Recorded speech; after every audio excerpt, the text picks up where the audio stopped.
ഇതിലെ ഞാൻ പറയട്ടെ, വീണു പോയാലും അവിടെ നിന്ന് എഴുന്നേൽപ്പിച്ച് രക്ഷിക്കുന്ന ഒരു ദൈവമുണ്ട്. കരമുയർത്തിയൊന്ന് ദൈവത്തിന് സ്തോത്രം ചെയ്യാം. ഹല്ലേലൂയ, സ്തോത്രം. അപ്പോ ഇവിടെ ദാൻ ഗോത്രത്തിൽ ഒരു തലമുറ, 2-3 വാക്യങ്ങളൊന്ന് വായിച്ചേ. എന്നാൽ ദാൻ ഗോത്രത്തിൽ ഉള്ളവനായി സോരാധ്യനായ ഒരു പുരുഷനുണ്ടായിരുന്നു.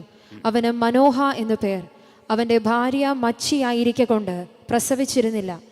ആ സ്ത്രീക്ക് യഹോവയുടെ ദൂതൻ പ്രത്യക്ഷനായി അവളോട് പറഞ്ഞത്, നീ മച്ചിയല്ലോ, പ്രസവിച്ചിട്ടുമില്ല, എങ്കിലും നീ ഗർഭം ധരിച്ച് ഒരു മകനെ പ്രസവിക്കും. അപ്പോൾ ആ കുടുംബത്തിനൊരു പോരായ്മയുണ്ടായിരുന്നു, മക്കളില്ല. ആ ബലഹീനത അവർ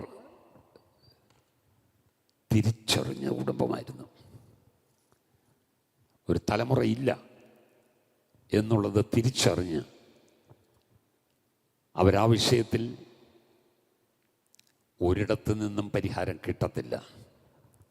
ഈ വിഷയത്തിന് ഒരിടത്തു നിന്നും പരിഹാരം കിട്ടത്തില്ല. സ്തോത്രം. അവരാ ബലഹീനത വ്യക്തമായി തിരിച്ചറിഞ്ഞ കുടുംബമായിരുന്നു മനോഹയുടെ കുടുംബം. പക്ഷേ ഇന്ന് പകൽക്കാലം ഞാൻ പറയാം, അവരുടെ ബലഹീനത, നമ്മുടെ ബലഹീനത ദൈവം പ്രവർത്തിക്കുന്നതിന് തടസ്സമല്ല.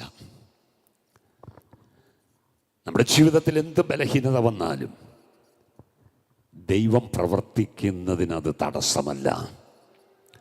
ഹല്ലേലൂയ. നമ്മുടെ കഴിവുകേടുകൊണ്ട് ഒരു കാര്യം നടക്കാതെ പോയി എന്ന് വരത്തില്ല. കാരണം ബലമുള്ള ഒരുവൻ, കഴിവുള്ള ഒരുവൻ, മനസ്സുള്ള ഒരുവൻ എൻ്റെ കൂടെയുണ്ടെന്ന് ഇന്ന് എത്ര പേർ തിരിച്ചറിയുന്നുണ്ട്? കരമുയർത്തി നിന്ന് ദൈവത്തിന് സ്തോത്രം ചെയ്യാം.